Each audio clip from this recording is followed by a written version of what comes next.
guest speaker tonight is Dr. Marcus Ross, and I'm going to exit out of my presentation so that I pass off the sharing of this to him. Dr. Ross is an associate professor of geology at Liberty University, and he is also the assistant director for the Center of Creation Studies at Liberty University. He has a lifelong interest and fascination with paleontology and dinosaurs in particular. And he also is greatly interested in the issues surrounding the creation-evolution controversy and how that how the intersection with geology and biblical events of creation occur, particularly Noah's flood. For those of you in Physical Science 210, he's the co-author of our course text, The Heavens and the Earth, along with some other great creation minds, Excursions in Space Science, and he's also a co-author on, for those of you taking the lab course, Elements of Earth Science Lab, PHSC210, he is co-author of that, that text as well. Finally, he's the author of numerous publications on the topics of dinosaurs and creation. And so with that, thank you, Marcus, for joining us this evening, and I'm going to turn it over to you. Thank you very much, Professor Berner. I appreciate the chance to be here and to speak with the LU online community. As Tom had said, I teach at the residential campus at Liberty University, and I teach Physical Science 210 there. So this is course material that is very familiar to me. I've been privileged to teach earth science for the last 10 years. I also teach courses in geology and paleontology, as well as creation studies. Those are kind of the suite of classes that I usually teach. And my training academically has been in paleontology. I like to tell people I'm a fossils and rocks guy. And my undergraduate and my master's degree and my PhD were all focused on learning the basics, starting with geology, and then moving on to vertebrate paleontology through my training. So when we talk about vertebrate paleontology, we're talking about the fossils of those animals that had skeletons of bone, with spinal columns and ribs and skulls and all that sort of stuff. Now, the creatures that I spent most of my time studying were animals called mosasaurs, which are big swimming marine reptiles. And if any of you out there saw Jurassic World, or at least saw the trailers for Jurassic World, you saw a mosasaur in the big swimming marine lizard that was coming up to eat the shark, and spoiler alert, some other things in the movie. But dinosaurs was always my passion. Ever since I was a small child, at age 4, I learned about dinosaurs, and just they completely captured my imagination because they were monsters that were real, and they were something that was torn from the pages of history that you could go see in a museum and read about in books, but there was something that was always just wonderfully imaginative about them, because all we do have of them are their bones and sometimes some shells from their eggs and a few other things here and there, some really amazing clues here and there about them. But with so little compared to the living animals that it makes them very, very much mysterious. So the talk that I'm giving tonight is one that I've titled Dinosaurs Demystified. And I hope for those of you checking in with us tonight, that this is going to be, for the beginning part, really just a fun romp through a whole bunch of dinosaur stuff, so that we can get a handle on what these amazing creatures are and what they were in their context in terms of creation, the flood, fall, and those types of issues. So let's start off with the 4 big questions that we're going to try and look at over the next half hour or so. One is, what is a dinosaur? What specifically do paleontologists mean when they talk about dinosaurs? Because it isn't some of the things that we normally think of. Then we'll get into how we know what we do know about dinosaurs and what are the major groups and types, and then kind of what they were like. And once we get done with that, we'll take on some questions and also hop into some of the questions about issues related to dinosaurs in the Bible. So dinosaurs, what are they? We've got 2 pictures up over here. The picture on the right-hand side are of a couple of our horned dinosaurs called ceratopsians, so things like Triceratops. Those are dinosaurs. So is the animal down over here, kind of a walking tank called Euoplocephalus, And these two animals are both dinosaurs because, number one, they're land-dwelling. All of the dinosaurs that we know of lived on the land, and there's one that kind of lived in rivers. But everything that we know of lived somewhere on the land. Second, we refer to dinosaurs as being diapsids. That's a science term for the way that the skull is constructed. All dinosaurs have a pair of holes towards the backside of their skull for the anchoring of muscles and things like that. It's all about kind of jaw mechanics. Now, there's a lot of animals that are diapsids, even today. Lizards are diapsids, and so are crocodiles. And so we can look at their skulls and see some of the similarities that they have with dinosaurs and conclude that they have some similar skull construction. So that's the group we call them. And then more specifically, we call them archosaurs. Archosaurs is the group that includes the dinosaurs, but also the flying reptiles, the pterosaurs, as well as our modern-day crocodiles and alligators. There's a group of anatomical similarities that unite them together as a group. So in order to be a dinosaur, you have to be land-dwelling, a diapsid, and an archosaur, but a little bit more than that. You also have to have a couple of important features. And so here we've got an image from a textbook on dinosaurs by David Fostovsky and David Weishampel. David Fostovsky, the first author there, was my PhD advisor. And the dinosaur textbook shows a couple of the items here. This is the humerus bone. Okay? This is your upper arm bone, your bicep attaches in here. And you can see that there is a wing of this bone coming out. This would be towards the middle of the animal. This is called the deltopectoral crest. That means that it's a wing of bone that attaches to the deltoid, that's kind of your upper shoulder, and your pectoral muscle, your chest muscle. So all dinosaurs, regardless of whether they were T-Rex with little wimpy arms or a big long-necked sauropod with enormous arms, they all have this feature. Looking at the pelvis, this is one half of the hips. So you're looking kind of sideways onto the dinosaur. They have an opening where the femur locks in. Now, the femur didn't have a ball like ours does, but it does kind of angle in a little bit. And this area where the three bones meet of the pelvis is called the acetabulum. It's a word that you want to make sure you enunciate nicely when you're talking to mom on the phone. Acetabulum is simply the hip socket, but this one has a hole in it, so we call it a perforated, a hold-in acetabulum. So all dinosaurs have that feature. They also have a wing of bone, a crest on the ilium, which is the uppermost of the bone here. The iliac blade is called. Then on the shin bone, there is a little notch down at the bottom, and in the front of the shin bone, one of the ankle bones here called the astragalus. We have a bone called the astragalus as well, but it's organized a little differently in humans than it is in the dinosaurs. In the dinosaurs, the astragalus ankle bone curls up and over top of the shin bone.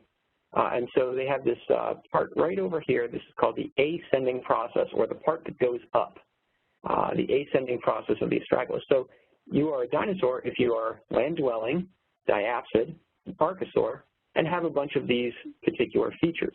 And these unite every dinosaur from T-Rex to Apatosaurus to Triceratops. So what dinosaurs are not, they don't live in the oceans. So the mosasaurs that I studied for my PhD work were not dinosaurs. In fact, they were actually just monstrously big lizards. They're not pterosaurs, the flying reptiles. Those are built a little bit different from the dinosaurs, although they have some similarities. If you were a kid like me and you got the plastic package of dinosaurs that had multicolored animals and whatnot in them, the saber-toothed tiger, the woolly mammoth, those are not dinosaurs, or other sorts of prehistoric reptiles that have fins on their back or whatnot. Those are some of the non-dinosaur groups. So, a little bit about what dinosaurs are. Now, where are they found? Well, the answer is kind of easy. They're found on Earth, but they're found everywhere on Earth. Every single continent, at least, has got some place where dinosaur fossils have been found, including Antarctica. Although the fossil record of dinosaurs in Antarctica is not very good, that's mostly because it's covered by an ice sheet and we can't get to them. But whether it's North America, in both the East Coast and the West Coast and the Rocky Mountains, there's dinosaurs. Whether you're in Europe or Africa, Morocco, for example, has a lot of great dinosaur material. India's got some. Japan has a little bit. China has fantastic dinosaurs. dinosaurs are known from every single continent on the world today. So let's think about their geological context. They're found all over the world, and our context for understanding geology is a diagram that usually looks something kind of like this. And if you've been reading through your textbook, Chapter 6 and Chapter 7 have a color diagram that looks kind of like this. It shows the different layers of rocks as far as what geologists organize and call them. So in looking at these rocks, we have the Proterozoic rocks on the bottom. These rocks are usually what most creationists think are the creation week rocks.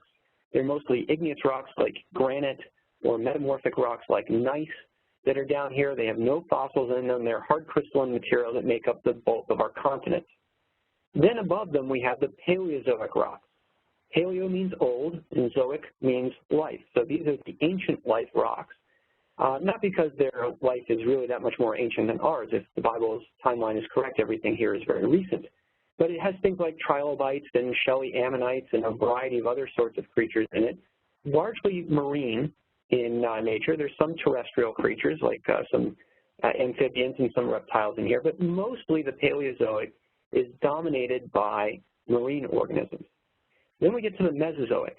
And the Mesozoic is the one we've heard most about because inside the Mesozoic is the Triassic, the Jurassic, and the Cretaceous, which are known as time periods for dinosaurs by most people. But what we can think of for creation ideas is that these are probably different ecosystems that are being buried in a sequence as the floodwaters rise and continue to bring more and more ocean water over top of the continents, eventually burying dinosaur-based communities. So dinosaurs are known in Mesozoic rocks. That means that there are rocks that typically have dinosaurs or other similar types of creatures in them. We don't find dinosaurs down here with the trilobites, and we don't find dinosaurs in the rocks above, which we call the Cenozoic, which is often referred to as the age of mammals. For most young Earth creationists, but not all, most of us think that the end of the Proterozoic starts the flood. The flood is all of the Paleozoic and all of the Mesozoic, and then it may include parts of the Cenozoic or maybe not. That's an area of interesting debate for us creationists in geology right now, and it's one that's very, very active in our writings and discussion. So when we think about Noah's Ark, unfortunately, we typically think of something that looks like this. It's kind of Africa meets a rowboat. And you've got all of your happy little creatures, and Noah is, I don't know, Amish or something like that. But you've got your elephants, and you've got your hippos, and you've got your giraffes, so Africa is well represented. You've got your polar bears, good, North America got in there, along with pigs and your barnyard animals, and of course, you might have a kangaroo or something like that in order to make sure that the Australians were able to be represented well on the Ark. The point here is not that this is a silly Ark, because it is, but it's a child's toy, but it includes only modern animals on it. Nothing from the fossil record is found in most of our motifs and most of our toys and childhood sort of things about the Ark. But if the Bible's record is correct, then dinosaurs were created alongside man on day 6. Whether we lived in the same exact places is a different question, but we were created at the same time. Noah was told to bring all of the animals onto our, God brought them. So if God brought dinosaurs, then dinosaurs would go on this Ark, and we should have little dinosaur wooden characters here. We also should make the Ark much, much bigger. All these animals fit in the Ark, but that's just because it's a toy set, not because it's in any respect realistic.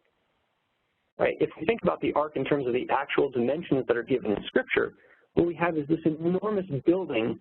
It's kind of like what Dr. John Morris calls a skyscraper put on its end. From one end to the other, the Ark was somewhere between 450 and 520 feet long. So, figure about 500 feet for the length of the Ark, depending on what the cubic measure happens to be. It's also about 45 feet tall and about 75 feet from one end to the other.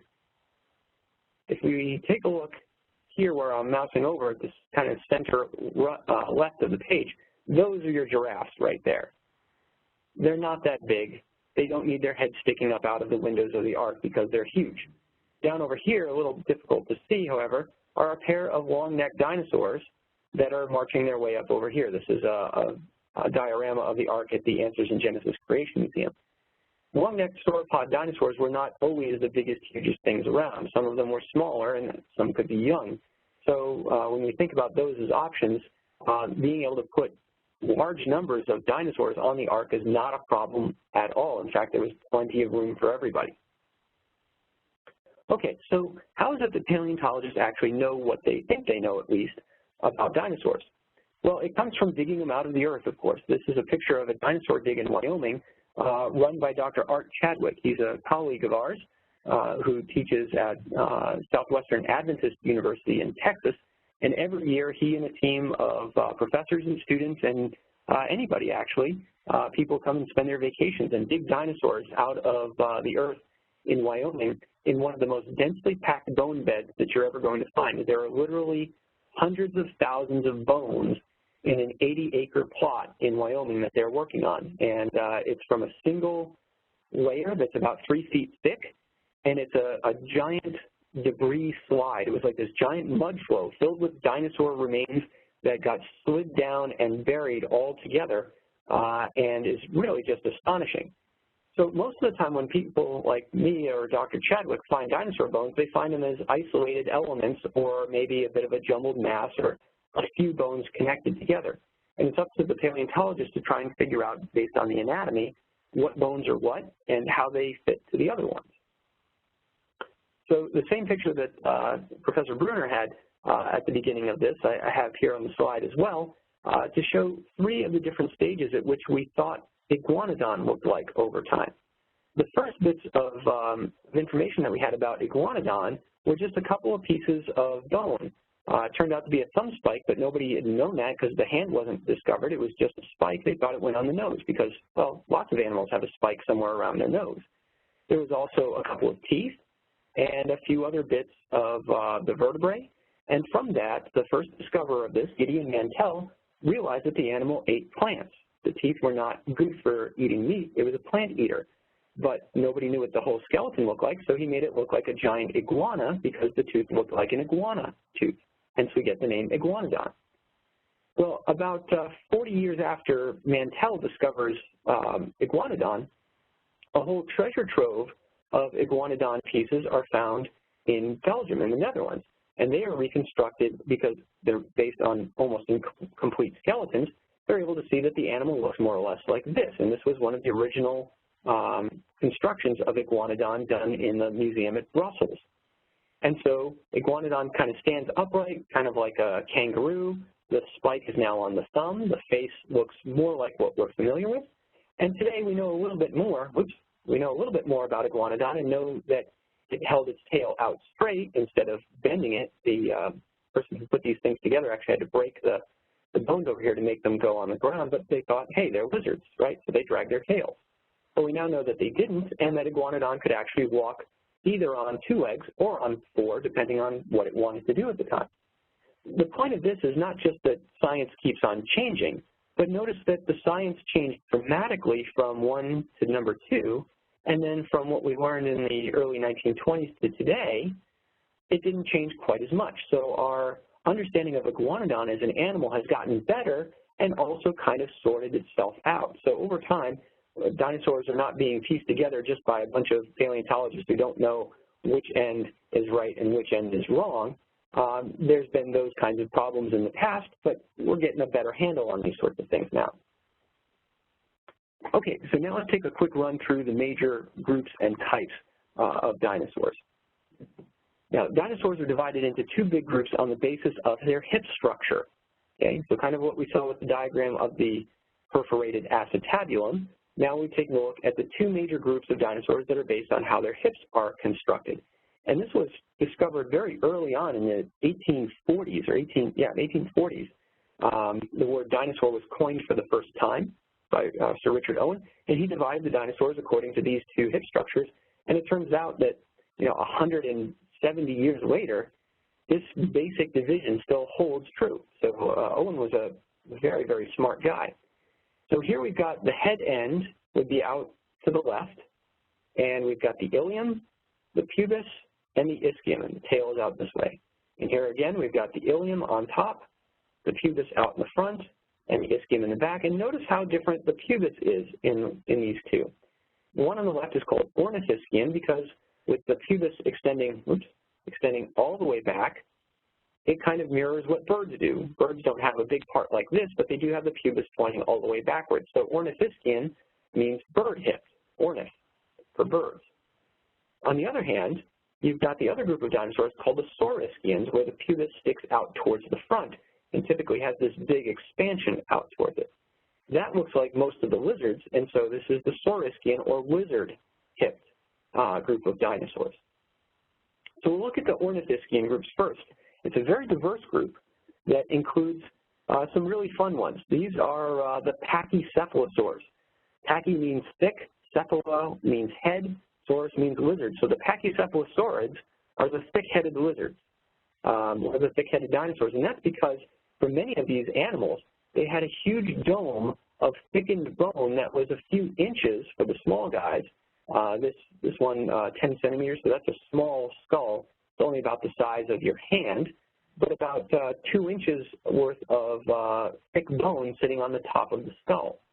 The biggest of these guys, who gives his name to the group, Pachycephalosaurus, that skull is about 4 hands across, 3 or 4 hands across, and the bone growth on the top, this dome, is about 8 inches thick of bone. It's absolutely massive. And most of the skulls that we have of Pachycephalosaurus are, in fact, just the top part of the bone of the skull, not the entire thing. The thick 8 inches worth of bone is so hard and durable that it survives even when the rest of the skull has been beaten to pieces. They were bipeds. They ran around on 2 legs and had very short front arms. But what's interesting about this body is that it's all designed to ram things forward, and there's a whole bunch of interesting anatomy around the skull to take the energy that gets hit on the top of the head and transfer it around the brain and down through the spinal column.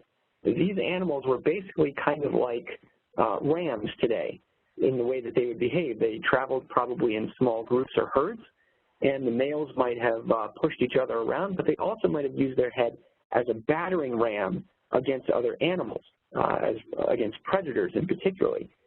So they would hit the predator, hopefully in the ribs, knock the wind out of it, and the stress of hitting it would be transferred away from the skull and down the spine over the hips.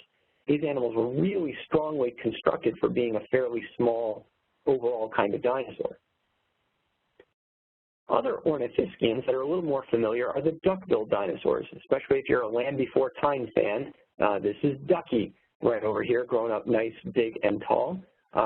This is one of the hadrosaurs. The hadrosaurs are the duck-billed dinosaurs, and this one is called Parasaurolophus. It has an enormous long crest of bone that comes towards the back of the skull. This is actually 3 feet long, just of this kind of tube of bone. And it was connected to the nasals in the front. So it would inhale air, and that air would travel all the way back through and come back around and over into the lungs. It could also breathe through its mouth. But when it wanted to communicate, it would breathe out, close its mouth, and send the air all the way through this chamber and create a big trumpet-like blow, because the entire part of this crest in the back is hollow. There are dozens and dozens of different species of these types of animals, and each one of them has a different shape to their crest, or maybe no crest, but different facial structures. And all of that created different sounds. So if we try and put ourselves back into the pre-flood world, where we're standing in a prairie or a plain, watching these animals go by, there's all this hooting and honking and this symphony of noises that each of these different species is capable of making. Close cousins to the duck-billed dinosaurs are those iguanodons. There's another image from Walking with Dinosaurs of iguanodon. They didn't have quite as big of a duck bill. Their teeth were a little bit different, but still they were very similar. They were cousins, if you will. So here's an image that shows some of that variety of the different horns and crests. Lambeosaurus with a somewhat straight or forward-pointing crest. Corythosaurus, which is named after the Corinthian helmet that was tall and somewhat dome-shaped. And one of the crestless ones over here, like Edmontosaurus, which is probably the most classic and flat-faced of the duck-billed dinosaurs. Their teeth are over here on the far right bottom, and their teeth are actually made up of a pavement of small teeth that could grind the top teeth against the bottom. So the hadrosaurs were really, really good at taking tough plant material like conifer seeds, pine cones, things like that, and just grinding it down into small bits where it would go into their very, very large stomach chambers and be fermented, kind of like a cow does today, but the chewing motion is very, very different. One of the things I like about the ornithischians is that they've got a lot of critters that have armaments to them. Dinosaurs that have spines and knobs and bones sticking all over the place are just wild to the imagination. They're so different from today. Some of the armored ones are things like nodosaurs and ankylosaurs, which tended to have armor plating all over their back, a strongly armored skull, and spikes sticking out over their shoulders or out towards their tail. The stegosaurs are perhaps some of the most beautiful of dinosaurs with a long, elegant tail with a set of spikes over the back. For stegosaurs, most of them actually had spikes along the tail, but Stegosaurus itself had big plates, giant plates, upwards of 3 or 4 or 5 feet high in some areas. So if you were standing next to the Stegosaurus, you'd come up to about the midpoint of its thigh or maybe a little bit higher, and so these spikes would be standing and touching the ceiling at about 10 feet high or higher than that.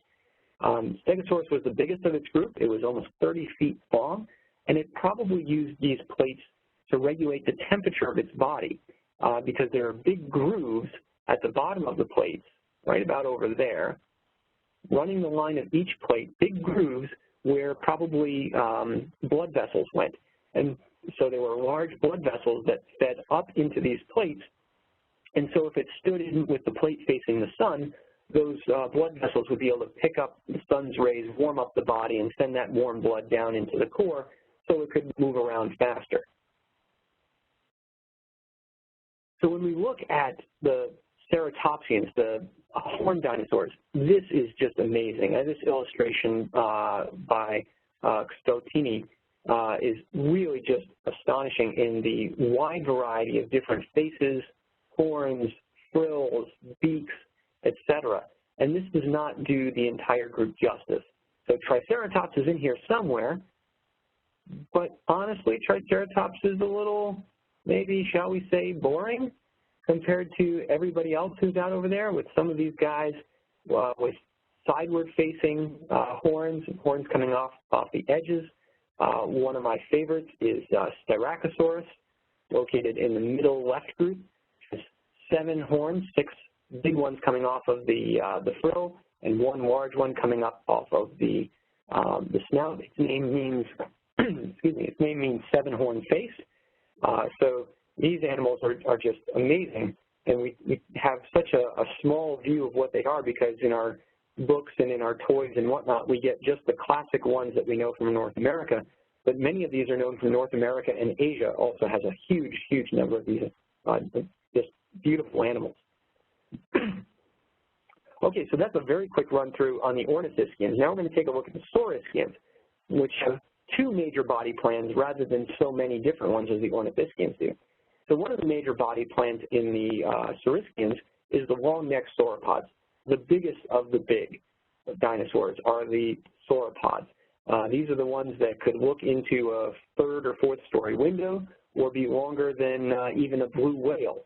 Some of them got to be that long, but yet at the same time they lived on land and had to move all that mass around without the aid and comfort of water. These are very terrestrial animals. So here's oops, let me go back here for a moment. So we've got a man for scale at 6 feet, and here we have the longest dinosaur ever recorded.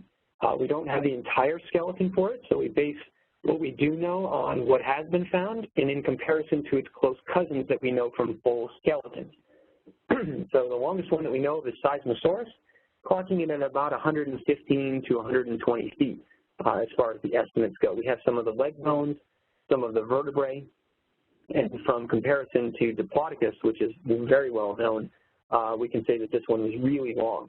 The biggest and largest in terms of mass was Brachiosaurus, or some of its very close cousins, whether they should be different species or not. And this one, it's forearms are actually longer than its hind limbs, so like a giraffe, it kind of stilts upward with its neck, and its neck could peek into about a 40-foot-tall window, whereas the Diplodocus and Seismosaurus, those guys are able to look into maybe the second story, maybe peek into the third, but they actually couldn't lift their heads very high.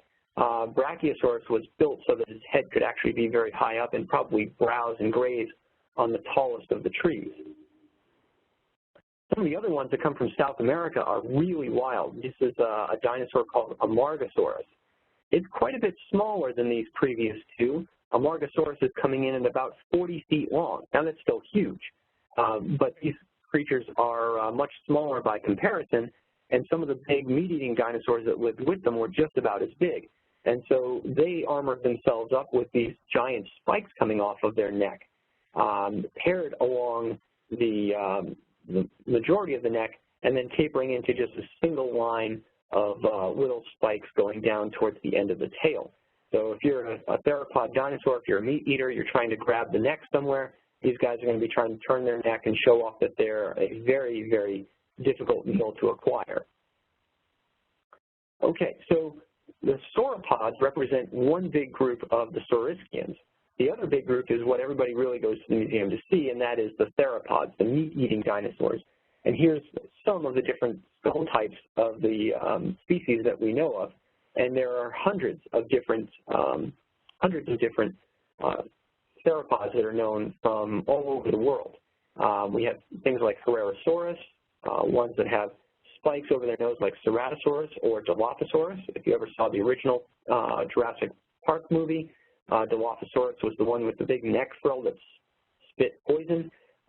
It didn't have a neck frill. That's a Jurassic Park oddity. That's a kind of just weirdness going on there. But it did have the double frill on its face.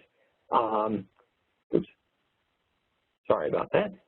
T-Rex is located over here. And notice the scale bar here, 10 centimeters, so you just keep adding that on. That gets to be rather large. T-Rex skull is about 4 to 4.5 feet in length, and could certainly crush you with a single bite. Not a problem for that animal at all. So some of our theropods, like T-Rex, this one over here called Carnotaurus had ridiculously tiny arms, but instead of having just 2 fingers, it actually had 4. But its arms were even weaker than Tyrannosaurus Rex's, but it had these 2 wild horns coming over its eyes. So its name, Carnosaurus, that should be Carnotaurus, means meat-eating bull. Down over here is one of my favorites. It's called Baryonyx, which means heavy claw. And Baryonyx was an animal that lived around rivers and had a very large single first claw that was probably used for catching fish. But whenever we see animals in the fossil record, or even alive today, that have lots and lots of very small, very straight teeth, we usually think of them as eating fish, and that's exactly what Baryonyx has in its skull, a whole bunch of very, very straight, thin, sharp teeth, and that's because fish are slippery. So having more and pointy teeth is an advantage in picking those things up out of the rivers and the lakes and the streams. Now, over at the Creation Museum in Kentucky, run by Answers in Genesis, they have a skull and part of a skeleton of an Allosaurus. This is a picture of that skull before it went on display, and it's on a brand new mount now. It's beautiful, and all of this area that is covered over has been prepared out, and so you can see all the way into the skull now. So this is about 2 years ago when they were still working on the preparation for this. Allosaurus was featured in Walking with Dinosaurs, as well as it had its own special. This animal was a really nasty predator, got to be about 30 feet long as the big ones, and is recognized by having a little crest over the eye area. This is where the eye is actually, not the big round opening, that's where you might think, but the eye is actually back over here. This is an opening for the sinus cavities, and this is the opening for the nasal itself. So the nostril is going to be way out over here, a lot of open space, open space, open space. Eyeball is going to be just over here, so a lot of open space there as well, and open space over here. The ear is actually back behind the skull, not connected into one of these holes here. So you can see with this skull that it's lightweight. If I take all this away, there's a lot of empty space, and that's because who wants to hold a really heavy skull way out in front of your body? And so theropod skulls and a lot of dinosaur skulls actually have a lot of design structures in them to keep them lightweight and to not stress the muscles of the neck and the back.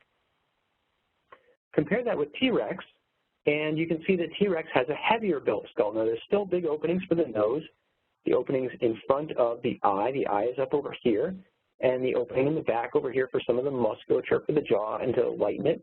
But overall, T-Rex has a much heavierly constructed skull than Allosaurus does over here. And the result was that Allosaurus didn't attack its prey the same way probably that T-Rex did. T-Rex could probably just rush in and grab the biggest piece of meat out of an animal that it could, take a chunk of 200, 300, 400 pounds worth of flesh off, whereas Allosaurus was going to have to be a little bit more delicate. Its skull wasn't ready for such a strong attack. We also have the raptors. Of course, the raptors are the heroes and villains of Jurassic Park in equal share, it would seem. This is one of the skulls of a very well-known raptor called Deinonychus, and this is actually closer to what the raptors in Jurassic Park are built off of. The raptors in Jurassic Park are larger, much larger than what the true velociraptor is. This one illustrates velociraptor with some feathers and some fuzz, and velociraptor was really only about 2 feet tall and about 6 feet long. So it's a very lightweight, small animal. Not that you want to mess with it, but it probably wouldn't want to mess with you either. But if you, on the other hand, are facing a pack of 6 or 8 of them, not so much fun. That's a very bad way to go. And reminds me about the context in which we're finding these animals. These animals are being found in flood-deposited rocks. And so we're not seeing these animals as they were initially created, because according to the biblical record, on day 6, God told all the animals that lived on the land that they were going to eat plants. Well, there's nothing about Velociraptor that screams, I like salad. Okay? Everything about Velociraptor says, I want to eat meat. I've got sharp teeth. I've got sharp claws. I run really fast. I've got big killer claws on my toes. I want to kill stuff. So when we find the fossils of things like Deinonychus, Velociraptor in the rock record, we have to remember that this is happening about 1,600 years after the creation is done, and by that time the Bible tells us in Genesis 6 that the whole world was filled with violence. I think Velociraptor counts as violence. We know that the animals actually did have feathers because of some discoveries of their close relatives in places like China. This is Microraptor, one of the best preserved specimens of Microraptor, and there are many. And these brownish areas that seem to come off of the arms and legs and tail are fossilized feathers, and those are very well preserved. You can see kind of the vein structures of feathers and whatnot on it. Microraptor wasn't able to fly like birds do, but it could glide from one tree to the other quite well, actually. It was very, very good at low-speed aerodynamics and maneuverability. So I've mentioned a few things about what we know about dinosaurs in terms of things, but how do we come to know these? Well, we know that most dinosaurs are large. A recent paper by some creation colleagues of mine, Tim Clary and Jeff Tompkins, went through and noted that the average size of a dinosaur is probably somewhere over 1,000, maybe about 1,400 pounds. So that's about the size of a North American bison. So dinosaurs are on average big. There are plenty of small dinosaurs like some of the raptors, but there are also really big ones. But even when we've got bison-sized animals, and most of them are either small or large, dinosaurs don't have a whole lot of critters right there in that middle group. It kind of seemed to be a strategy for the dinosaurs. If you're going to get big, you might as well get really big, and if you're not going to be big, you might as well be fairly small. So you've got mostly small or mostly large dinosaurs. And when we put them on the ark, 2 of every kind, we say, let's say, for example, that each family of dinosaurs represents a kind. There's, about 100 or so different kinds of dinosaurs that need to go on the ark. Gives us lots and lots of room. There's no concern about not having enough room for them on the ark. Well, were dinosaurs warm-blooded or cold-blooded? For that, it's a little bit harder to tell. We can look at things like the bone structure of dinosaurs and note that the bone structure seems fairly similar to warm-blooded animals, but still shows some similarities to cold-blooded things like alligators and crocodiles. But there's enough that looks sort of like mammals and birds that makes you think that maybe they were able to control their own body temperature. One of the things that was also noted by paleontologist Robert Bacher was that when you find dinosaurs in the fossil record, you tend to find ratios of herbivores much, much higher than the numbers of carnivores. And if you look around the world today at environments where there are carnivores and herbivores close together, like the African Serengeti, in the areas where you're looking at warm-blooded animals like gazelles and lions, there's about 100 gazelles for every one lion or more, right? There's 100, say 200 gazelles for every lion. But for crocodiles, which also eat gazelles, there's probably about 10 or 15 gazelles for every one crocodile, and that's because crocodiles don't have to eat as much, so there can be more of them around and not compete for the same food. But a lion has to eat a lot more in order to keep its body temperature up and its metabolism going. So when we look at the predator-to-prey ratios in a fossil record, they look more like mammals. There's a lot of herbivores and not as many predators around. So maybe that looks like an evidence for warm-bloodedness. Also, when we look at their posture, the dinosaurs all have their arms and their legs directly under their body. Regardless if they're a small dinosaur or a really big one, everybody does this, and in the modern world, the only two animals that do this are mammals and birds, and both of those are warm-blooded, so a point there. Some very recent work that's just come out a couple of months ago did some work on dinosaurs and determined that many of them were something called mesothermic. Go figure, it means something that's kind of in between being a cold-blooded and a warm-blooded animal. But I think still that probably some of the dinosaurs were endothermic, meaning that they were able to control their own body temperature and be warm-blooded animals. Things like the raptors, I think, were almost certainly warm-blooded, while some things like the sauropods were probably using their own just giant size in order to help keep their bodies warm. We know that dinosaurs were sometimes pretty good parents because we see clutches of eggs that were found in association with the dinosaurs that laid them. Sometimes with them right nearby, other times with them even on top of them. This is a beautiful skeleton of what's called an oviraptor or city patty on its nest. So there's the skeleton, and here are the eggs underneath its body, and its arms are stretched out over, and this animal probably had feathers as well, because the arms being stretched out over doesn't protect the eggs unless you have feathers coming over it. My wife and I have 3 chickens in our backyard, and so I've observed them every once in a while about how they sit, how they roost, and how they brood over their eggs. And this very much looks like a bird that's trying to protect its eggs as Noah's floodwaters are coming and destroying its ecosystem. It's not a bird, dinosaur, but some of the dinosaurs did have feathers. Even down over here, this is the egg, one of the eggs from that clutch, and it has the skeletal remains of a baby city patty inside it. So we know that this is the nest that this animal was actually on top of. It wasn't a predator trying to eat the eggs or anything like that. We also know that some dinosaurs behaved in terms of pack hunting, and we see this in the Jurassic Park movies with the raptors, but there's good evidence for that, and that's because teeth and claw marks of raptors have been found on dinosaurs that are much, much larger than them.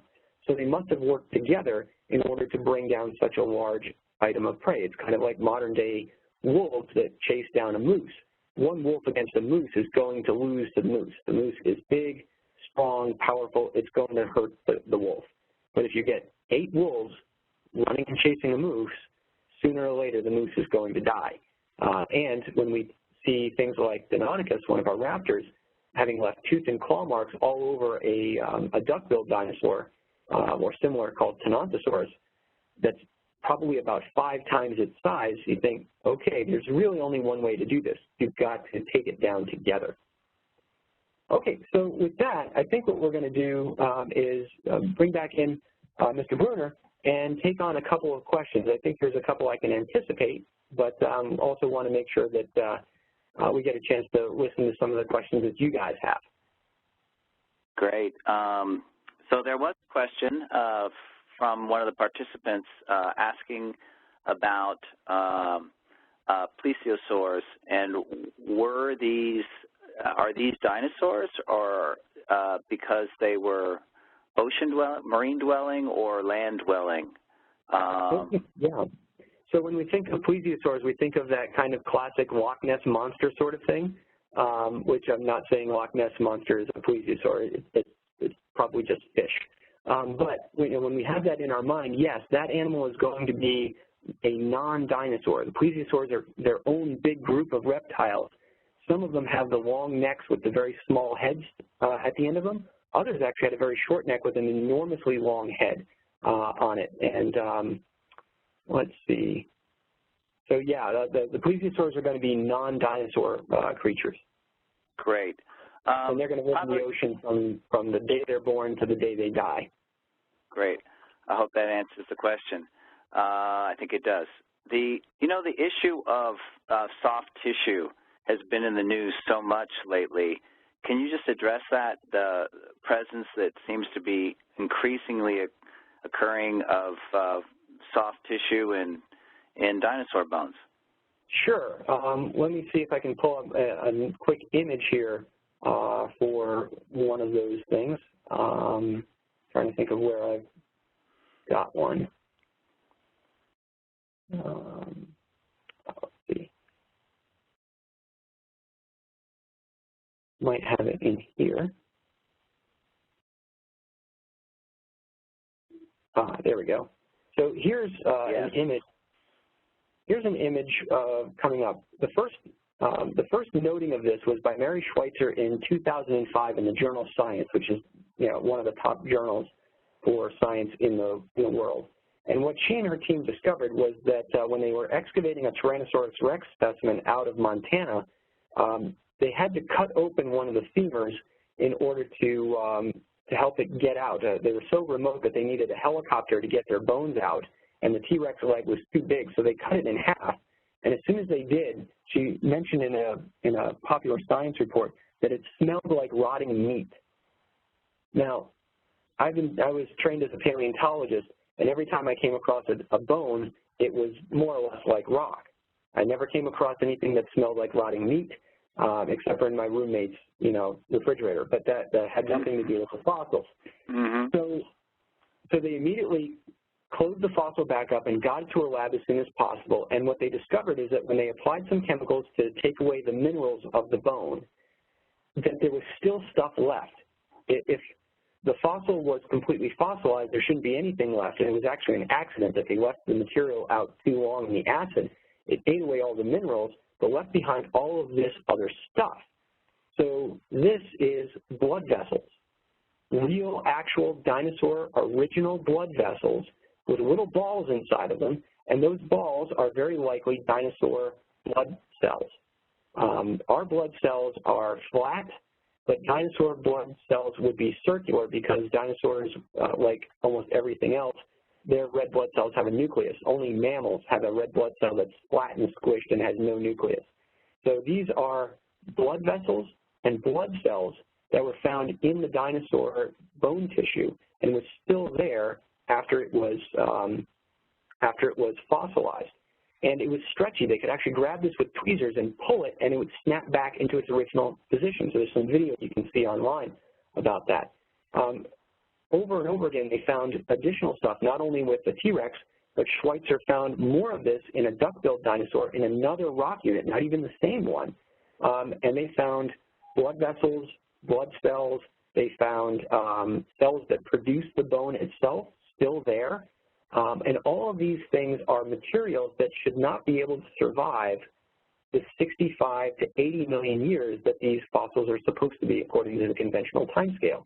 According to all of the research that we can do in labs today, under the best possible conditions, these biological materials should be goop, and yet they're not. So when we think about this from a standpoint of creation and the flood, if I had been thinking biblically, I might have anticipated that something like this would have existed, but I was trained that fossilization takes all of the original goop away and replaces it with just mineral.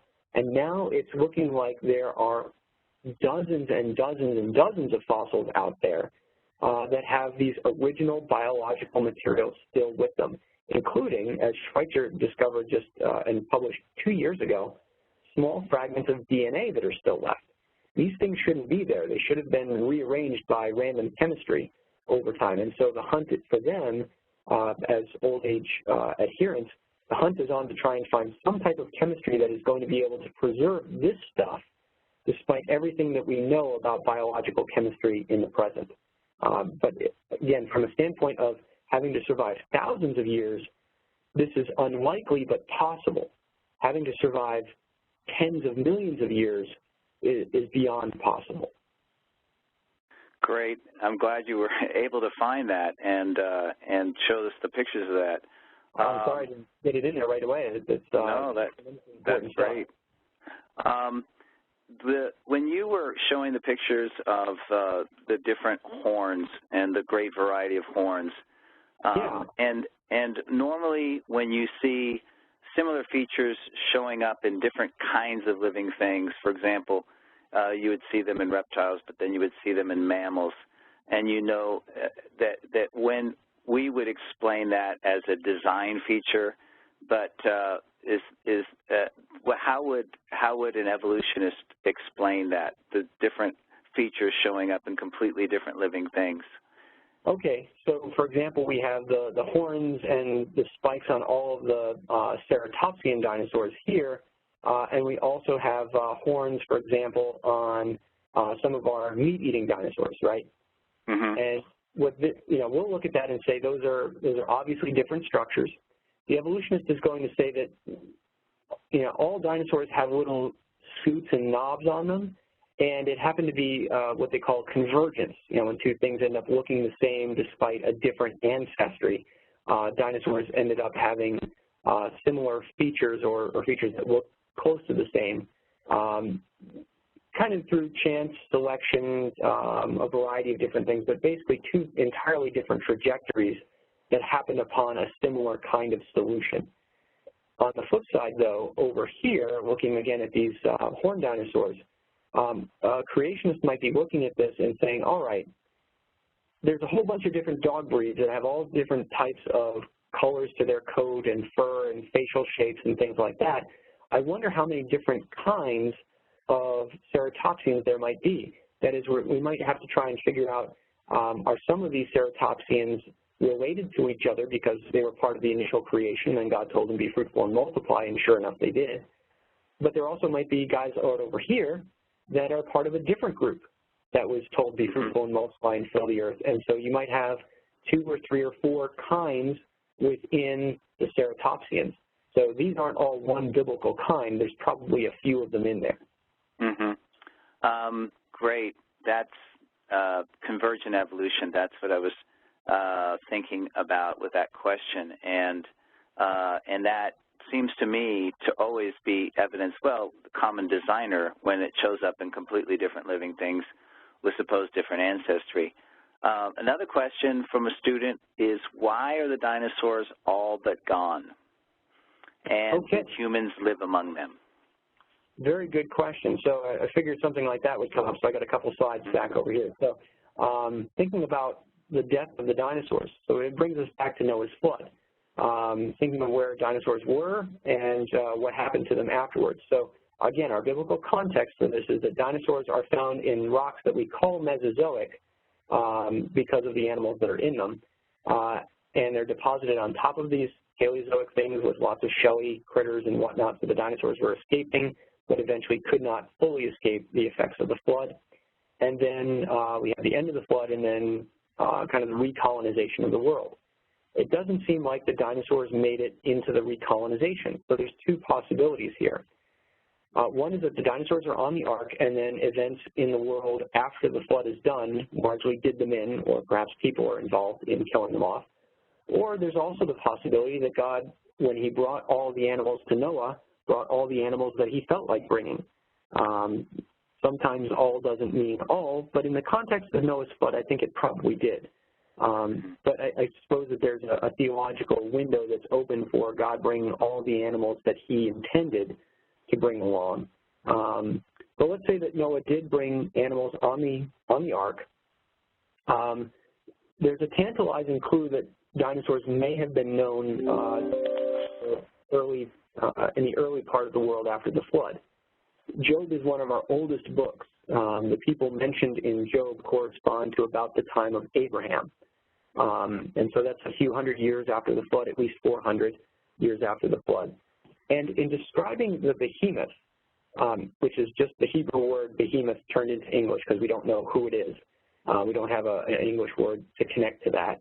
But God tells Job to look at this animal, which I made along with you, and it feeds on grass like an ox. It's a creation-weak animal. It's a herbivore.